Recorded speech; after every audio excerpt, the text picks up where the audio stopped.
சரி, இந்த நேரத்தில் வெளிப்படுத்தல் புஸ்தகம் 4ஆம் அதிகாரத்துக்கு வந்திருக்கோம் நம்ம. இதில் 4ஆம் அதிகாரம் 1ல் பார்த்தீங்கன்னா, இவைகளுக்கு பின்பு இதோ பரலோகத்திலே திறக்கப்பட்ட ஒரு வாசலை கண்டேன். முன்னே எக்கால சத்தம் போல என்னுடனே பேச நான் கேட்டிருந்த சத்தமானது, இங்கே ஏறி வர இவர்களுக்கு பின்பு சம்பவிக்க வேண்டியவைகளை உனக்கு காண்பிப்பேன் என்று விளம்பினது. இங்கே பார்த்தீங்கன்னா ஒரு வாசல் திறக்கப்பட்டிருக்கு. அந்த வாசலானது என்ன அப்படின்னா, எங்கே இருக்குது அந்த வாசல் அப்படின்னா, பரலோகத்தில் இருக்குதுன்னு சொல்கிறார். எவைகளுக்கு பின்பு அப்படின்னா, அந்த மேலே இருக்கக்கூடிய 3ஆம் அதிகாரத்தில் அந்த சபைக்கு எல்லாம் அறிவுறுத்தலையும் தேவனானவர் கர்த்தர் மூலமாக கொடுத்த பின்பு, ஓகே, இங்கே அவர்கள் அந்த எச்சரிப்பை குறித்து என்ன நினைச்சாங்க அப்படின்னா, ஏதோ வெட்கப்படக்கூடிய காரியமாக எண்ணினார்கள். ஏதோ இவர்கள் வெட்கப்படுகிறார்கள் என்பதாக எண்ணினதை நாம் பார்த்தோம். சரி, இவர்கள் என்ன செய்யணும் அப்படின்னா, ஜெயம் கொள்ள வேண்டிய காரியங்களை அவர்கள் என்ன செய்யணும்? தொடர்ந்து செய்திருக்கணுமா? ஆம், இதோ வாசற்படியிலே நின்று தட்டுகிறேன். யார் நிற்கிறா? எவ்வளோ ஒரு வேகமான ஒரு காரியம் இல்லையா? யார்? எஜமானுக்காக தான் நம்ம காத்துட்ருக்கோம். நம்மளுடைய எஜமான் வருவதற்கான காரியம்தான் நம்ம எதிர்பார்க்குறோம்.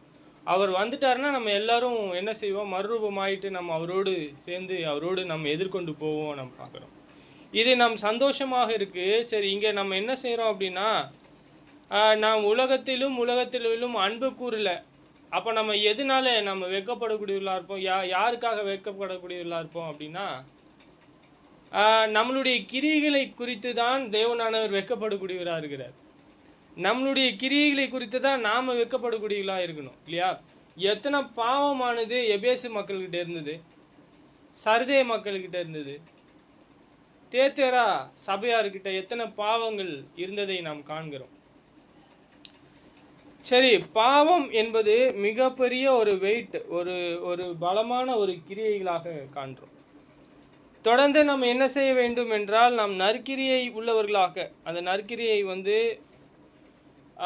அது எப்படி என்றால், நாம் ஒரு உணவு கொடுக்கிறது அது மாத்திரம் இல்லை, சகல நன்மைகளும் தேவனுடைய நன்மைகளையும் கொடுக்கக்கூடியவர்களாக இருக்கணும். சரி, தேவனுடைய சகல அறிவையும் தரக்கூடியவர்களாக இருக்கணும். ஒரு மனுஷனுக்கு சகல நன்மைகளையும் கொடுக்கும் பொழுது அவனுடைய இருதயம் இயேசு கிறிஸ்துவனுடைய இருதயத்தை போல ஊக்குவிக்கக்கூடியதாக இருக்கு. பவுலானவர் எத்தனை பேருக்கு ஊக்குவித்திருக்கார்? தீமோத்தேயுவை ஊக்குவித்திருக்கார் இல்லையா? அப்புறம் நிறைய சகோதரர்களை தீத்துவை குறித்து ஊக்குவித்திருக்கார். சரி, நன்மையான கிரியைகளை குறித்து என்ன நினைக்கிறாங்கன்னா, கேலியும் கிண்டலுமாக செய்யக்கூடிய இந்த உலகத்தில் நம்ம என்ன செய்யணும் அப்படின்னா, நம்மளுடைய வெளிச்சம் அவர்களுக்கு முன்பாக பிரகாசிக்க கூடியதாக இருக்கும். எபேசு மக்களுடைய கிரியைகள் தேவனுக்கு நிறைவுள்ளதாக காணப்படலை, அவர் அன்பு நிறைவுள்ளதாக இல்லை. இவ்விதமாய் மனுஷர் உங்கள் நற்கிரியைகளை கண்டு பரலோகத்தில் இருக்கிற உங்கள் பிதா மகிமைப்படும்படி உங்கள் வெளிச்சம் அவர்களுக்கு முன்பாக பிரகாசிக்க கடவுது.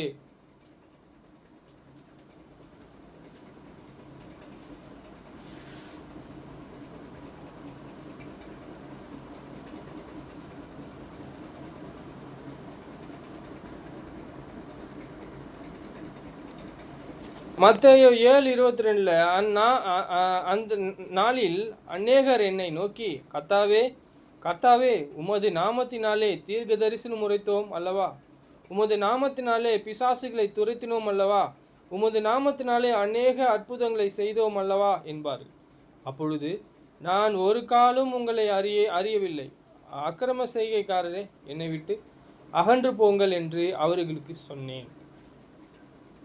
நன்மையான ஒரு இருதயத்தை உருவாக்குறதற்கான ஒரு ஸ்லாக்கியத்தை ஒரு மனுஷனிடத்திற்கு அனுப்பும் பொழுது அவங்க என்ன செய்வாங்க? அந்த நன்மையை கண்டு உலகமானது என்ன செய்யும் அப்படின்னா, பரியாசம் செய்யும்.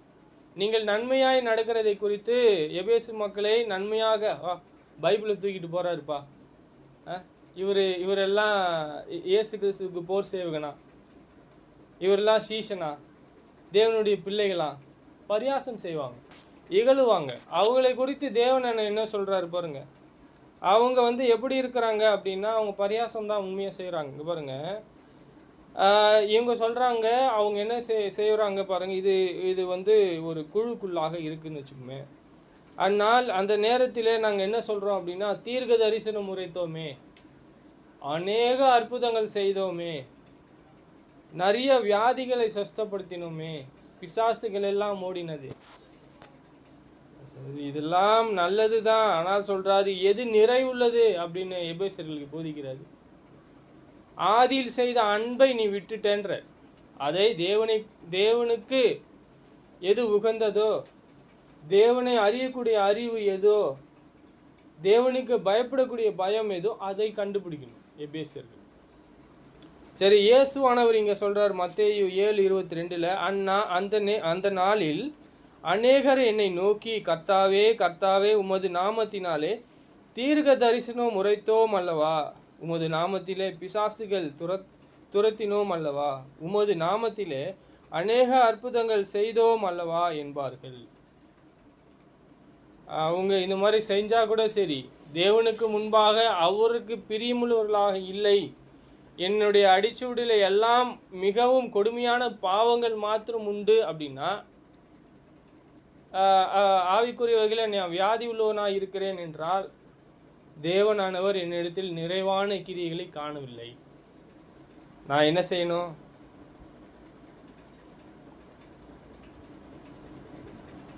சொல்ற 24 சொல்றாரு, ஆகையால் நான் சொல்லிய இந்த வார்த்தைகளை கேட்டு இவைகளின்படி செய்கிறவன் எவனோ அவனை கண்மலையின் தன் வீட்டை கட்டின புத்தியுள்ள மனுஷனுக்கு ஒப்பிடுவேன். யாரு? ஒரு மனுஷன் ஒரு வீட்டு மேலே ஒரு வீடை எப்படி கட்டுறான்னு சொல்கிறாருன்னா, புத்தியான மனுஷன் கண்மலையின் மேல் கட்டுறானா, நல்லா அஸ்திபாரம் ஸ்ட்ராங்காக போட்டு கட்டுறாங்களாம். ஆகையால் நான் சொல்லிய இந்த வார்த்தைகளை கேட்டு, அது அவனுக்குள்ளாக நிறைவு காணப்பட வேண்டும், குறைவு அல்ல. தேவனுக்கு எது பிரியமோ அது நிறைவுள்ளதாக இருக்க வேண்டும் என்று எபேசு மக்களுக்கு சொல்றார். சரி, தேவனுடைய வார்த்தையின்படி செய்கிற பொழுது நமக்கு ஜீவன் இருக்குமா, இல்லைன்னா தீமை இருக்குமா? மெய்யாக நாம் பார்க்கும் பொழுது இவைகளின்படி செய்கிறவனே, அவர் சொன்னதின்படி செய்கிறவனே கண்மலையின் மேல் தன்னை வீட்டை கட்டின புத்தியுள்ள மனுஷனுக்கு ஒப்பிடுவேன்னு சொல்றார். இப்போ இவங்க தான் என்ன செய்யணும்? கண்மலை மேல வீட்டை கட்டாதவங்க, பாவத்தில் நிறைந்திருக்கிறவங்க, வேத வாக்கியத்தை மட்டும் போதிக்கிறவங்க என்னவா இருக்கிறாங்க? புத்தி இல்லாதவர்கள், தேவனை மகிமைப்படுத்தாதவர்கள், தேவனை தேவன் என்று அன்பு கூறாதவர்களாக இருக்கிறார்கள். நாம் புத்தி உள்ளவர்களாக இருக்கணும். சரி, அவங்களுக்கு வந்த நிலைமை 25 சொல்றாரு, பெருமழை சொரிந்து பெருவெள்ளம் காற்று அடித்து அந்த வீட்டின் மேல் மோதியும் அது விழவில்லை, ஏனெனில் அது கண்மலையின் மேலே அஸ்திபாரம் போட்டு இருந்தது. யார் புத்தியா கட்டினாங்களோ அவங்க. கட்டாதவங்க, பெருமெல்லாம் காற்று இதெல்லாம் அடித்தா என்ன ஆகும்? யோபினுடைய பிள்ளைகளுக்கு என்ன நடந்ததோ, பாவத்தினால எப்படி கடினப்பட்டு பாவம் செஞ்சாங்க, யோபினுடைய வார்த்தைக்கு கேட்கலையோ, கண்டிப்பாக அது நடக்கும். பாவம் மிகப்பெரிய ஒரு விலையை கொடுக்கக்கூடியதாக இருக்கிறதுங்க. இப்போ எபிரேயர் புஸ்தகம் 12ஆம் அதிகாரம், நம்ம எதை சுற்றி இருக்குதா, இந்த உலகமானது எதை நம்மளை நெருக்கக்கூடியதாக இருக்கு? பாவம். நான் பாவத்தை தள்ளிவிட்டு இயேசுவை நோக்கி ஓட வேண்டும் என்று அவர் விருப்பப்படுறார். நாம் என்ன செய்யணும்? எபேசு மக்களை போல நம்ம என்ன செய்யணும்? 45 வருஷத்துக்கு முன்னாடி அவங்க எப்படி இருந்தாங்களோ அதை பார்க்குறோம். அவங்களுடைய ஆவிக்குரிய வகையிலே உள்ளான மனுஷனிலே பலப்படணும், வளரணும்னு விருப்பப்படுறாங்க.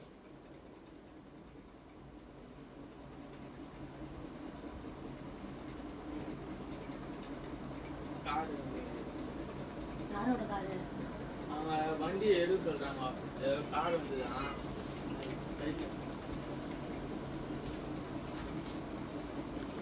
அதன் பின்பு அவர் தம்முடைய சீஷரை நோக்கி, நாம் மறுபடியும் யூதருக்கு போகவும் யூதாயாவுக்கு போகவும் வாருங்கள் என்றார்.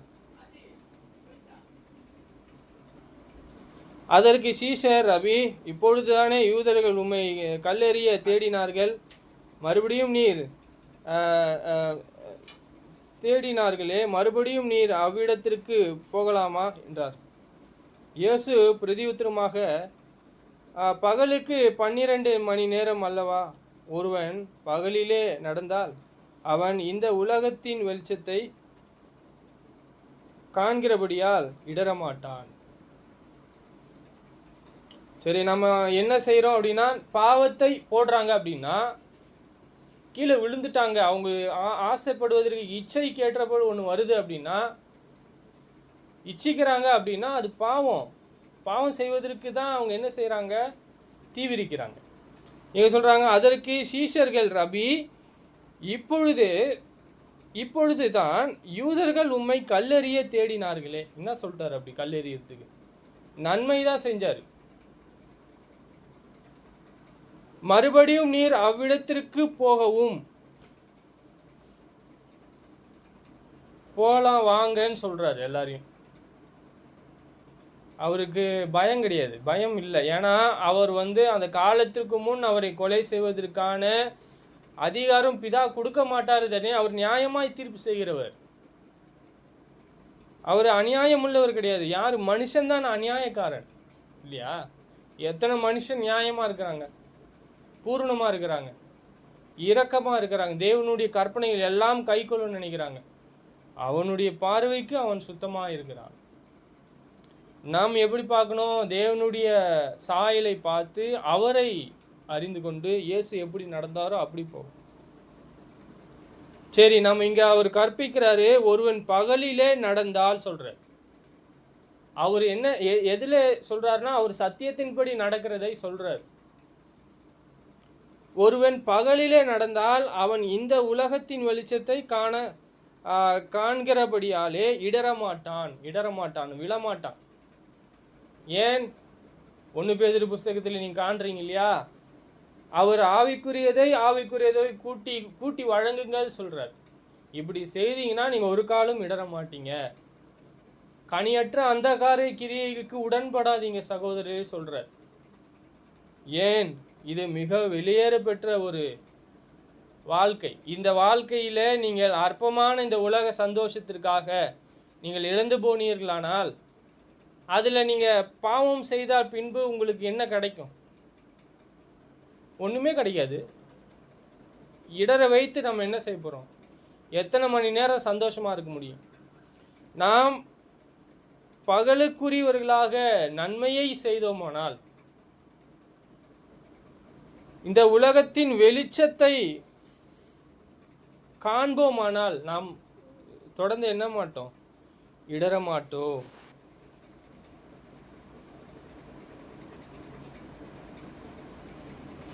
சரி, தேவனுக்கு பயந்து அவரை தேடி அவருடைய வார்த்தைக்கு கீழ்ப்படிந்து அவரை தேடக்கூடியவர்களாக, அவரை தொடர்ந்து பின்பற்றக்கூடிய பிள்ளைகளாக நாம் இருக்க வேண்டியது இருக்கிறது.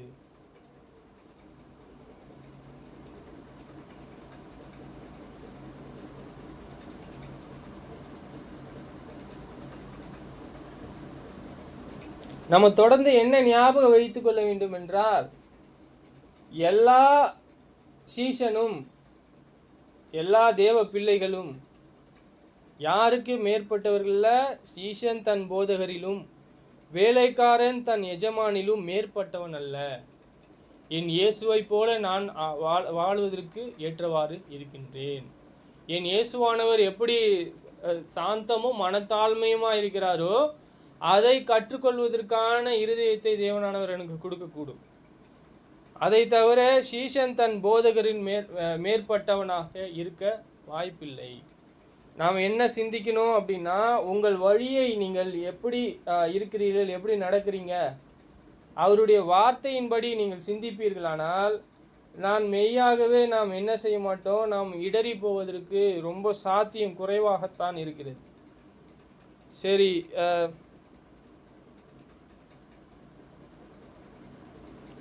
இங்க மனுஷனுக்கு பயப்படாமல் யாருக்கு பயப்படுவது தேவனை சொல்றாரு உகந்ததாக இருக்கு. ஆத்துமாவை கொல்ல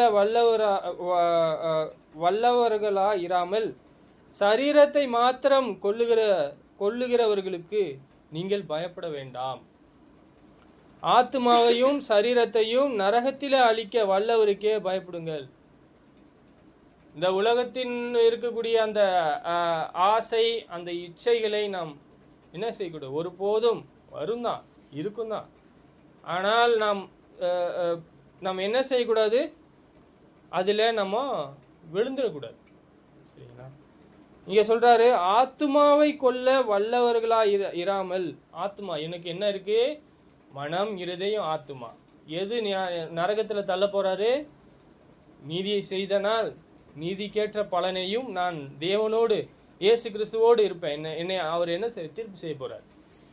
என்னை தீர்ப்பு செய்வார். அவர் எனக்கு உண்டான பலனை கொடுப்பார். எனக்கு தீர்ப்பு செய்யணும்னு எனக்கு என்ன இருக்குது? ரொம்ப ஆசை இருக்குது. ஏன்னா என்னுடைய கிரியைகளை குறித்து நான் எபேசு சபையை போல, சரிதே சபையை போல, தேத்தேரா சபையை போல தேவனானவர் என்னை கண்டித்தார் என்றால், இந்த சபையும் கண்டித்தார் என்றால் நாம் என்ன செய்யணும்? மனம் திரும்பி ஆதியில் செய்த கிரியைகளை செய்யணும். இங்க சொல்றாரு, மனுஷனுக்கு பயப்படாதீங்க, நம்மளை பாவம் செய்வதற்கு ஏற்றவாறு தள்ளுவாங்கன்னு சொல்ற. சரீரத்தை மாத்திரம் கொல்லுகிறவர்களுக்கு நீங்கள் பயப்பட வேண்டாம். என் நீதியான நடக்கையை நான் நடக்கிறோம் அப்படின்னா, நம்ம தேவனானவர் எதை காண்றாரு? நம்ம உள்ளான மனுஷனை காண்றாரு. அப்போ என்னுடைய உள்ளான கிரியைகளுக்கு ஏற்ற போல எனக்கு என்ன இருக்கு? நான் இறந்தாலும் சரி, எனக்கு என்ன இருக்கு? என்னுடைய ஆத்மாவுக்கு ஏற்ற போல நான் பலனை அடைவேன்.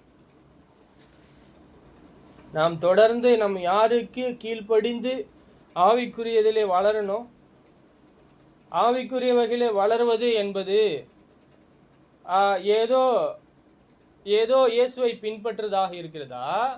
அவருடைய அடிச்சூடை பின்பற்றி அவருடைய நன்மையை எடுத்துக்கொள்வதாக இருக்கா? யார் அவருடைய பாதையை காணவில்லை? ஏன் காணவில்லை என்று சொல்றாரு. மத்தேயு புத்தகத்தில் பார்த்தீங்கன்னா நிறைய அவர்கள் போதிக்கிறார். அவர்கள் தொடர்ந்து என்னவா இருக்கிறாங்கன்னா குருடர்களாக இருக்கிறாங்க. அவங்க கண்ணு தெரியுது, காது கேட்குது. இது ஏசாயா புஸ்தகத்தின் தீர்க்க தரிசனமாக இருக்கிறதை நாம் பார்க்கிறோம். இந்த காரியத்தை செய்கிறது தேவனாக இருக்கிறார். ஏன் தேவனானவர் இப்படிப்பட்ட பார்வையை அவர்களுக்கு கொடுக்கல அப்படின்னா அவங்க மனம் திரும்பலன்னு சொல்றாரு.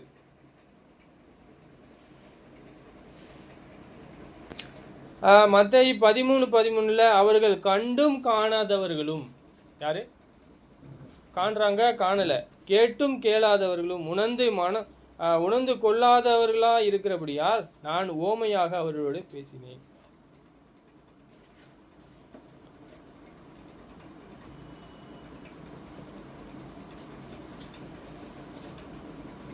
இங்க பாருங்க, ஏசாயாவின் தீர்க்க தரிசனம் அவர்களிடத்தில் நிறைவேறுகிறது. அதாவது, காதார கேட்டு உணராதிருப்பீர்கள், கண்ணார கண்டும் அறியாதிருப்பீர்கள்.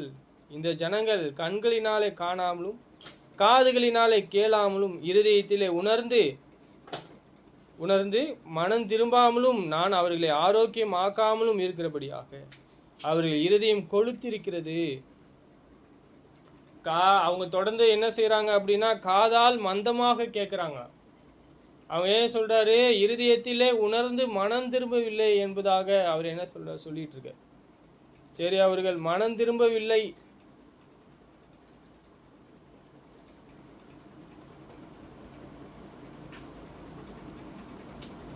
யோவான் 12:40 சொல்றாரு, அவர்கள் கண்களிலே காணாமலும் இருதயத்திலே உணராமலும் குணப்படாமலும் இருக்கிறபடியால் நான் அவர்களை ஆரோக்கியமாக்காமலும் இருக்கும்படிக்கும் அவர்களுடைய கண்கள் அவர்கள் குருடாக்கி அவர்கள் இருதயத்தை கடினப்படுத்துகிறார்கள் என்றார்.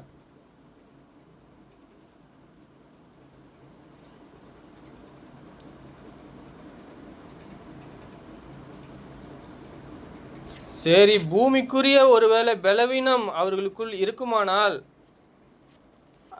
தேவனானவர் தான் அது என்ன செய்கிறார் என்றால் அனுமதிக்கிறார் என்பதாக நாம் பார்க்கிறோம். பூமிக்குரிய பலவீனம் என்று வரும் பொழுது நாம் தொடர்ந்து யாரை நம்பக்கூடியவர்களாக இருக்கணும்? தேவனானவர் பலனை கொடுக்குறார் இஸ்ரவேலர்களுக்கு. கொஞ்ச நாள் சேவிக்கிறாங்க, திருப்பியும் பாவம் செய்கிறாங்க, திருப்பியும் கூக்குரல் விடுறாங்க, தேவனானவர் கூப்பிட்டு வர்றார். தொடர்ந்து அவங்க என்ன செய்கிறாங்க அப்படின்னா, ஆவிக்குரிய வகையில் அவரை காணத்தக்கதான அந்த சாயலை கற்றுக்கொள்ளவே இல்லை கடைசி வரையும். ஆனால் தாவீது புரிஞ்சுக்கினார், கற்பனை கை கொள்ளுங்க. எபேசு இங்கே என்னாகம புஸ்தகத்தில் பார்க்கும் பொழுது மோசைக்கு விரோதமாக என்ன செய்கிறாங்க? என்னாகம புஸ்தகம் இங்கே ஆலோசனை பண்ணிட்டாங்க, அவங்க விரோதமாக பேசுகிறாங்க.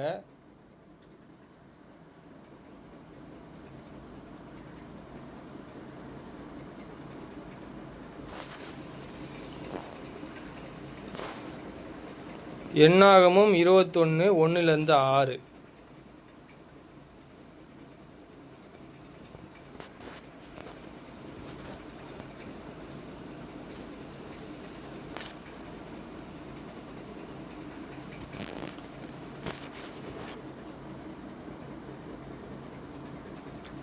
இங்கே என்ன பார்க்குற பாருங்க, அவர்கள் ஏதேம் தேசத்தின் சுற்றி போகும்படிக்கு ஓர் என்னும் மலையை விட்டு சிவந்த சமுத்திரத்தின் வழியாய் பிரயாணம் பண்ணினார்கள். வழியின் நிமித்தமும் ஜனங்கள் மனமடைந்து போனார்கள்.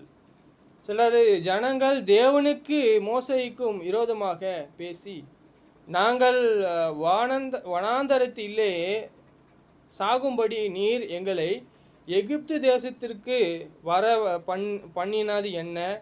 இங்கே அப்பமும் இல்லை, தண்ணீரும் இல்லை.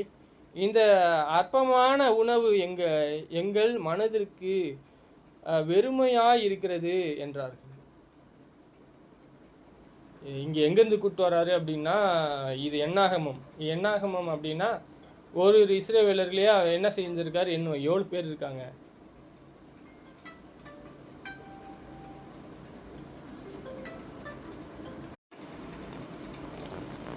இங்கே என்ன பார்க்குறோம் அப்படின்னா, இங்கே எகிப்திலிருந்து இஸ்ரவேலர்கள் வராங்க. என்னாகமம் அப்படின்னா என்ன அப்படின்னா என்றாங்க. இஸ்ரவேலர்கள் எவ்வளோ கோத்திரம், எப்படிப்பட்ட ஜாதி, என்னன்னு சொல்லிட்டு அவங்களை எண்ணுவாங்க ஒவ்வொரு கோத்திரத்துக்காக. தேவனானவர் எப்படி வச்சிருக்காரு, அவங்களுக்குன்ட்டு ஒரு மூப்பரை ஏற்படுத்தி அவங்களுடைய குழு, அவங்களுடைய இதுக்குன்னு சொல்லிட்டு காங்கிரிகேஷன் சொல்லிட்டு ஒவ்வொரு மூப்பர்கள் இருப்பாங்க. அவங்களும் இருப்பாங்க. அந்த மூப்பர்கள் எல்லாமே யாருக்கு விரோதமாக திரும்பிட்டாங்க அப்படின்னா, இங்கே மோசேவுக்கு விரோதமாக திரும்பிட்டாங்க. இஸ்ரவேலர்களே மொத்தமாக பேச முடியாது. இங்கே எல்லாருமே மூப்பர்களுக்கு விரோதமாக இருக்கும் பொழுது மூப்பர்கள் என்ன செஞ்சிருவாங்க? அத்தனை பேர் கூட்டம் கல் எடுத்துட்டாங்கன்னா என்ன செய்ய முடியும்? எல்லா ஜனங்களும் மூப்பருக்கு விரோதமாக கல் எடுத்துட்டாங்க அப்படின்னா மூப்பரும் திரும்பிடுவார். பாவம் செய்ய திரும்ப ஆரோனும் திரும்பிட்டார் இல்லையா? ஆரோன் என்ன செஞ்சார்? இதுதான் உங்களை வனாந்தரத்தில் கொண்டு வந்து, எகிப்திலிருந்து கொண்டு வந்து கண்குற்றி செஞ்சு வச்சிட்டார். தேவனானவர் கோபம் கொண்டவராக இருந்தார் என்பதை பார்த்தோம். சரி, இங்கே என்ன பார்த்தோம்னா, இங்கே மோசேக்கும் தேவனுக்கும் விரோதமாக ஜனங்கள் தேவனுக்கும் மோசேக்கும் விரோதமாக பேசி, நாங்கள் வனாந்தரத்திலே சாகும்படி நீர் எங்களை எகிப்து தேசத்திலிருந்து வர பண்ணினீர் என்ன? இங்கே அப்பமும் இல்லை, தண்ணீரும் இல்லை. இந்த அற்பமான உணவு எங்கள் மனதிற்கு வெறுமையாக இருக்கிறது என்றார்கள். வெறுமைனா எம்டி. வெறுமைனா எம்டி தான். சரி, இங்கே நம்ம என்ன பார்க்குறோம் அப்படின்னா, அவங்க எதற்காக வருத்தப்படுறாங்க அப்படின்னா, அவங்க எகிப்தில் நிறைய கிச்சன் பக்கத்துலேயே உக்காஞ்சி போட்டு போட்டு போட்டு சாப்பிட்ற போஜன பிரியர்கள். அவங்க வேகும் போதே எடுத்துருவாங்க. ஏலியினுடைய பிள்ளைகள் என்ன செஞ்சிட்டாங்கன்னா, பலியிடும் போது வெந்துகிட்டே இருக்கும், போயிட்டு சூளு கத்தியில் போயிட்டு குத்தி எடுத்துன்னு வந்து சாப்பிடுவாங்க. சரி, இதெல்லாம் தேவனுக்கு என்னவா இருக்கு அப்படின்னா, உணவு அப்படின்னா அற்பமானதாக இருக்கு.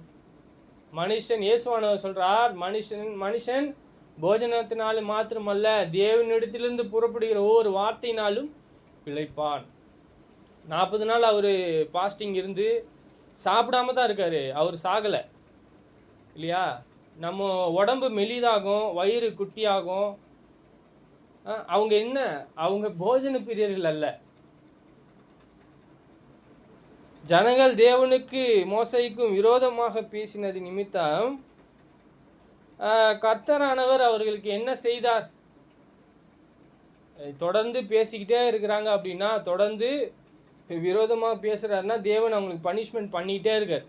10 முறை பரிசோதித்து பார்த்துருக்காங்கன்றார். 10 times. இதோ என்ன இளைப்பாறுதலை ஆணையிட்டேன்றாரு, என்னுடைய இளைப்பாறுதலை பிரவேசிக்கிறது இல்லைன்னு சொல்லிட்டான். அப்பொழுது கர்த்தர் கொல்லிவாய் சர்ப்பங்களை ஜனங்களுக்குள்ளே அனுப்பினார். அவைகள் ஜனங்களை கடித்தன. இஸ்ரவேலருக்குள்ளே அநேக ஜனங்கள் செத்தார்கள். கொல்லிவாய் சர்ப்பம்னா என்ன? தமிழில் ரொம்ப கடுமையான ஒரு வார்த்தை இது. யாரும் மோஸ்ட்டு தமிழில் இந்த அகராதியை யூஸ் பண்ண மாட்டாங்க, இந்த வார்த்தைகளை பயன்படுத்த மாட்டாங்க. இது ரொம்ப டினாமினேஷன் பீப்புள் யூஸ் பண்ணுவாங்க, உலகத்தார் யூஸ் பண்ணுவாங்க இந்த ஒரு வார்த்தையை. இந்த வார்த்தை நெருப்பு நெருப்பு அப்படின்னு இருக்கு இல்லையா? அது என்ன அப்படின்னு நம்ம மூல வார்த்தையில் பார்க்கும் பொழுது விஷம் நிறைந்த, அது வாயில் ஃபுல்லாக என்ன இருக்குது? விஷம் உள்ள. அது நெருப்பு கக்கிட்டு வந்ததுன்னு அர்த்தம் கிடையாது. மிகவும் கொடியதான ஒரு விஷம் நிறைந்த ஒரு ஜந்து தான் அது. என்ன செஞ்சிட்டாரு அப்படின்னா இங்கே சொல்கிறாரு பாருங்க, அப்பொழுது கர்த்தர் கொல்லிவாய் சர்ப்பங்களை ஜனங்களுக்குள்ளே அனுப்பினார்.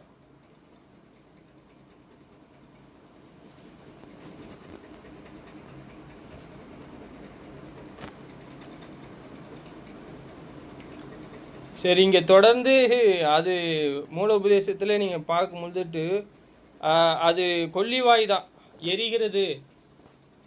அப்போ ஒவ்வொருத்தரையும் எரிச்சு போட்டுச்சா நம்ம தெரியாது. ஆனால் இங்கே அது ரொம்ப பாம்புனால நமக்கு என்ன தெரியும்? விஷம் நிறைந்தது. ஆனால் வேதாகமத்தில் பாம்பு அப்படின்னாலே தந்திரம் உள்ளது. என்னது? தந்திரம் உள்ள ஒரு ஜந்து அது. சரி, இது மூலபத்தில் அந்த பாம்பு என்பதற்கு பார்க்கும் பொழுது, சர்ப்பம் என்கிற அந்த காரியத்தை பார்க்கும் பொழுது சினம், கோபமுள்ள, ஆக்ரோஷமான, இங்கே ஆக்ரோஷமான அந்த ஜந்து என்ன செஞ்சது அப்படின்னா, அனுப்பினே அவைகளை ஜனங்களை கடித்தன. இஸ்ரவேலர்களுக்குள்ளே அநேக ஜனங்கள் செத்தார்கள். அதற்கு நிறைய பேர் செத்துருக்காங்க. அதுக்கு திருப்பியும் மோசேக்கு விரோதமாக பேசின அந்த வாயெல்லாம் இல்லை. ஏன் அப்படின்னா அவர்களையும் தேவனானவர் கழுத்து போட முடியும். மோசேக்கு விரோதமாக தேவனுக்கு விரோதமாக மோசேக்கு விரோதமாக அவங்க ஊழியக்காரர்களுக்கு விரோதமாக பேசும் பொழுது அங்கே தேவனானவர் நியாய தீர்ப்பு செய்கிறார். என்ன செய்யலை? அவங்களுக்கு பதில் செய்யலையே. அவங்க என்ன செய்யலை? நீங்கள் நிந்திக்கிறீங்க, அவர் நிந்திக்கலை. இங்கே பாருங்க, அவர் என்ன அத்தனை ஜனங்களை என்ன செய்ய முடியும்? என்ன பண்ண முடியும்? அவங்க நினச்சாங்களா அடித்து போட்டுருக்கலாம். உடனே தேவனானவர் என்ன செஞ்சுருக்காரு? அவங்க செய்கிற கிரியைகள் தேவனுக்கு பிரியமாக இருக்கா? எதுங்க பிரியம்? அநியாயம் செய்வது பிரியுமா இல்லை நீதி செய்வது பிரியுமா? சரி, தேவனானவர் சொல்லும் பொழுது, இயேசுவானவர் சொல்லும் பொழுது அந்த குருடனை எழுந்து நீ போலியான்னு கேட்குறாரு. அந்த குருடனுக்கு காலையில் நம்ம பார்த்தோம், குருடன் எழுந்து போகிறாரு. இதோ நீ பாவம் செய்யாத ஓ. லாசரு பார்த்தீங்கன்னா அந்த வியாதியினால் செத்துட்டார். 4 நாள் ஆயிடுச்சு. 4 நாள் ஆன பின்பு அந்த சரீரம் அழுகிட்டு இருக்குன்னு சொல்கிறாரு. அந்த வியாதி அவர் மரணத்திற்கு எதுவாயிராமல் செத்துட்டாரு. அவர் என்ன சொல்கிறார்? அவர் மரணத்திற்கு எதுவாயிராமல் தேவன் மகிமைப்படுத்துவதற்கு எதுவாக இருக்கும். அந்த வியாதி எப்படி மகிமைப்படுத்த போகுது? அவங்க தேவனை மகிமைப்படுத்த போகிறாங்க. அவங்க செய்யக்கூடிய காரியங்கள் சுற்றி பார்த்துட்டு இருக்காங்க, செய்யக்கூடிய காரியங்கள் இது என்ன, இது இவ்வளோ பெரிய அற்புதமாகுது, தேவன் தானே இதை நம்ம மீட்டாரு. யாரு நம்ம அது அவங்க பாவம் செய்யாதபடிக்கு இயேசுவை விசுவாசிப்பதற்கு ஏதுவாக இருக்க போகிறது. இங்கே தேவனானவர் செய்த இந்த கொள்ளிவாய் சர்ப்பத்தை அனுப்பிச்சதுனால இங்கே இஸ்ரவேலர்கள் தேவனிடமாக திரும்ப போகிறாங்க. அதனால் ஜனங்கள் மோசேயினிடத்திலே போய், நாங்கள் கர்த்தருக்கும் உமக்கும் விரோதமாய் பேசினதினால் பாவம் செய்த சர்ப்பங்கள் எங்களை விட்டு நீங்கும்படி கர்த்தரை நோக்கி விண்ணப்பம் பண்ண வேண்டும் என்றார்கள். அவங்க தப்பு செய்வாங்க, கெஞ்சுவாங்க, இவர் போய் கேட்பார். இங்கே ஜனங்களுக்காக விண்ணப்பம் பண்ணுறாரு. அதற்கு அவர் என்ன பிரதியுத்தரம் சொல்கிறாரு பாருங்க. அப்பொழுது கர்த்தர் மோசேயை நோக்கி, நீ ஒரு கொள்ளிவாய் சர்ப்பத்தின் உருவத்தை செய்து அதை ஒரு கம்பத்தின் மேல் தூக்கி வை. கடிக்கப்பட்டவன் எவனோ அவன் அதை நோக்கி பார்த்தால் பிழைப்பான் என்றார். இது என்ன அப்படின்னா, தொடர்ந்து இதையே வழிபட்ட காரியங்கள்லாம் நீங்கள் பார்க்கலாம், சரிங்களா? இதையே தொடர்ந்து என்ன பார்த்தாங்க அப்படின்னா, வழிபட்டு இதை அழித்து போட்ட ராஜாக்கள்லாம் இருக்கிறாங்க. ராஜாக்கள் 2:18 அவன் மேடைகளை அகற்றி சிலைகளை தகர்த்து விக்கிரகங்களோட தோப்புகளை வெட்டி மோசே பண்ணினதாயிருந்த வெண்கல சர்ப்பத்தை உடைத்து போட்டான். அந்நாள் மட்டும் இஸ்ரவேல் புத்திரர்கள் அதற்கு தூபம் காட்டி வந்தார்கள். அதற்கு நிக்ஸ்தான் என்றும் பெயரிட்டான். அப்படிப்பட்ட ஒரு கொடுமை இல்லை இது. தேவனானவர் பரிசுத்தர் ஒருவர் இருக்கிறாரு, அவர் மேல் நம்பிக்கை இல்லை. என்ன அவங்க நம்பிக்கையை எதுக்கு மேலே வச்சிட்டாங்க?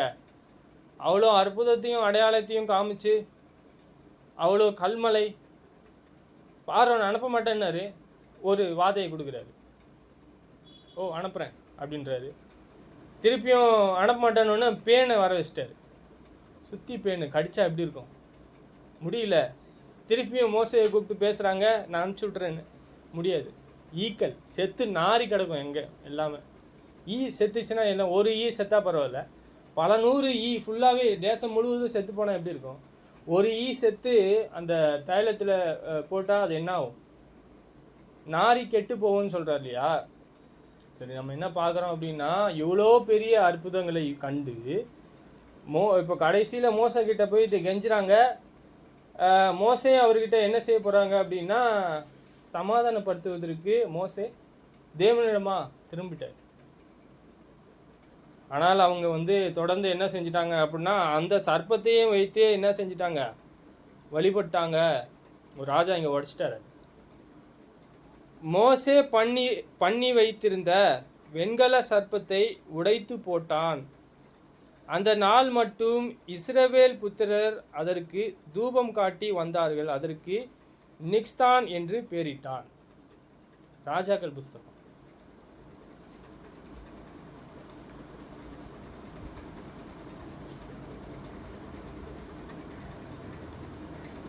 இது யாருன்னு பார்க்குறான்? இஸ்ரவேலின் ராஜாவாகிய ஏலாவின் குமாரன் ஓசியாவின் 3ஆம் வருஷத்திலே ஆகாஸ் என்னும் யூதருடைய ராஜாவின் குமாரனாகிய எசேக்கியா ராஜாவானான். யார் இது?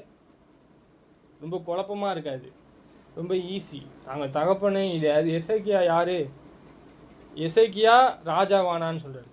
அது யார் அப்படின்னு நிறைய பேர் இருக்கலாம். தேவனானவர் சத்திய வேதம் அப்படின்னா உள்ளதை உள்ளதென்று தான் சொல்லுவார். அது யார், எந்த வம்சம் தான் சொல்கிறார். இதை யார் பண்ணது அப்படின்னா எசேக்கியா ராஜாவானான்னு சொல்கிறார். அவன் ராஜா வாங்கின போது 22 வருஷமாக இருந்தது. எருசலேமிலே 29 வருஷம் அரசாண்டான். சகரியாவின் குமாரன் மரத்தியாகிய அவன் தாயின் பேர் ஆபி.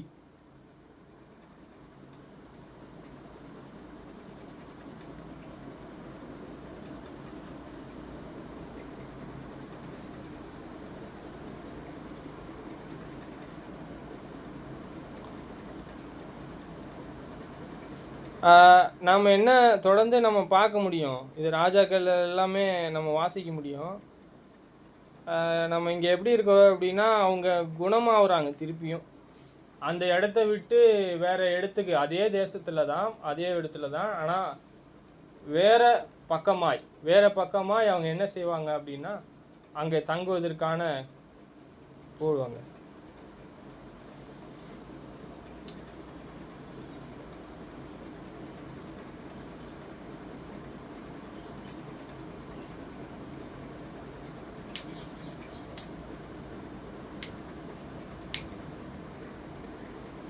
சரி, இப்போ நம்ம எதற்காக பார்க்குறோன்னா, பாவம் என்ன செய்யணும், பாவம் மிகப்பெரியது. நம்ம இந்த பாவத்தினால தான் வந்தது அப்படின்னா, அவங்க என்ன செய்யணும் அப்படின்னா, நீதியை செய்வதற்கு ஏதுவாக அவங்க திரும்ப வேண்டியது இருக்கு.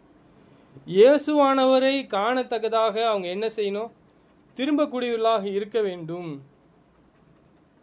இங்கே பாருங்க, யோவான் 3:14 சர்ப்பமானது மோசையினாலே வனாந்தரத்தில் உயர்த்தப்பட்டது போல மனுஷகுமாரனும் தன்னை விசுவாசிக்கிறவன் எவனோ அவன் கெட்டு போகாமல் நித்திய ஜீவனை அடையும்படிக்கு உயர்த்தப்பட வேண்டும். இங்கே யாரை பார்த்தா நம்ம மோசே அவர் உயர்த்தினாரு, அதை பார்க்குறவன் ரட்சிக்கப்பட்டான் நம்ம பார்க்குறோம். அவன் அதனாலே மீட்கப்பட்டான் என்று பார்க்குறோம். இங்கே ஒரு மீட்பு இருக்கிறது. இந்த மீட்பு பாவத்திலிருந்து நாம் இயேசுவை தான் நான் பார்க்க வேண்டும். அவர் என்ன வழி வைச்சிருக்காரோ, என்ன வழி இருக்கிறதோ அதை தான் காணக்கூடியவர்களாக இருக்கணும் சொல்றார். தன்னை விசுவாசிக்கிறவன் எவனோ அவன் கெட்டு போகாமல். தேவனுடைய அடிச்சூட்டில் நம்ம காணும் பொழுது இவ்வளோ பரிசுத்தமான ஒரு நடக்கையாக இருக்கு. இயேசு வெளிப்படுத்தி நமக்கு காண்பிக்கிறார். சரி, இங்கே இயேசுவை காண்கிறவன் எதுக்காக உயர்த்தப்பட்டார்? இயேசுவை நான் பார்க்கிறவன்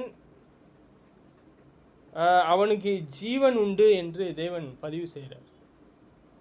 நாம் தொடர்ந்து இப்படிப்பட்ட ஒரு கேடான சிந்தையிலிருந்து யார் நான் கூட என்னிடத்தில் அந்த ஒரு ஃபில்ட்டினஸ், அந்த ஒரு கெட்ட குணம், அந்த கசப்பானது இருக்குமானால், அந்த பாவமானது இருக்குமானால், அந்த பொல்லாப்பானது இருக்குமானால், அதை தள்ளி நாம் தேவனுடைய வார்த்தையை அந்த வெளிச்சத்தில் நடக்கக்கூடிய பிள்ளைகளாக சீராய் நடக்கக்கூடியவர்களாக இருக்கும்.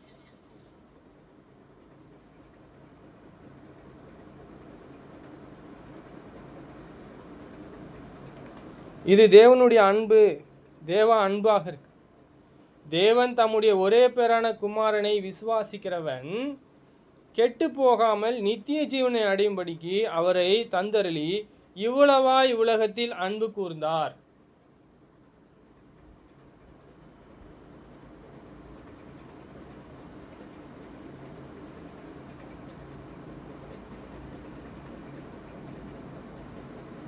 யோவான் புஸ்தகத்தில் காண்றோம், யாரால நம்ம பிழைக்கிறோம்னு நினைக்கிறோம்?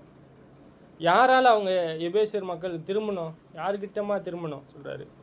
1 யோவான்ல சொல்றாரு, தம்முடைய ஒரே பேரான குமாரனாலே நாமும் பிழைக்கும்படிக்கு தேவனே அவரே இவ்வுலகத்தில் அனுப்பினதினாலே தேவன் நம்மேல் வைத்த அன்பு வெளிப்பட்டது.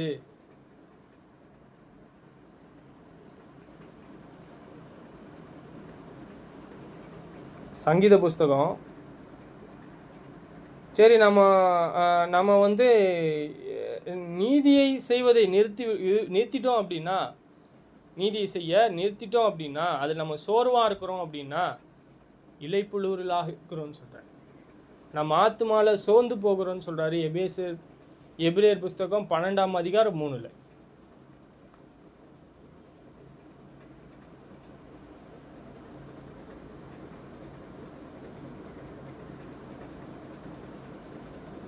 சங்கீதம் 91:6 பார்த்தீங்கன்னா, இருளில் நடமாடும் கொள்ளை நோய்களும்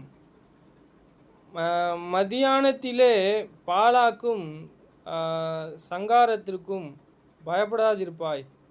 உன் பக்கத்தில் 1000 பேரும் உன் வலது புறத்தில் 10,000 பேரும் விழுந்தும் அது உன்னை அணுகாது. உன் கண்களால் மாத்திரம் நீ அதை பார்த்து துன்மார்க்கருக்கு வரும் பலனை காண்பாய். எனக்கு அடைக்கலமாயிருக்கிற உன்னதமான கர்த்தரே உனக்கு தாபரமாய் கொண்டாய். இங்க யாரு சொல்லிட்டு இருக்கா? நம்ம என்ன செய்யறோம் அப்படின்னா, இருளில் நடமாடும் சொல்றார், கொள்ளை நோய். மத்தியானத்திலே பாலாக்கும் சங்காரம் சொல்றார். இதுக்கு எல்லாமே நம்ம என்ன செய்யறாரு?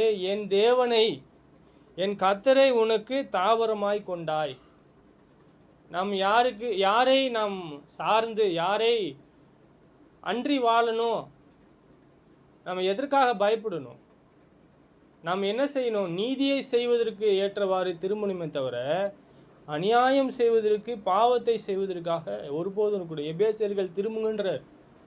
ஆதியில் செய்த அன்பை நீ கொண்டு இல்லைன்ட்டார், விட்டுட்டேன்ட்டு.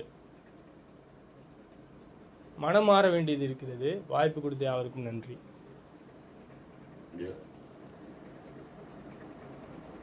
ஜெபம் செய்வோம். பரலோகத்திலே வாசமாயிருக்கின்ற எங்கள் பிதாவே, இரக்கமுள்ள தேவனே, உங்களை துதிக்கின்றோம், சோத்தரிக்கின்றோம். இந்த நாளை கூட எங்களுக்காக கொடுத்து உங்களுடைய தயவு ஒத்தாசையை அறிந்து கொள்ள உதவி செய்வீராக. இரக்கமுள்ள பிதாதாமே எங்களை ஆசீர்வதிப்பீராக. நீங்கள் பரிசுத்தர். எங்கள் பிதாவாகிய தேவனே, உங்களை காணவும், உங்களை துதிக்கவும், உங்களை சோத்தரிக்கவும் உதவி செய்வீராக.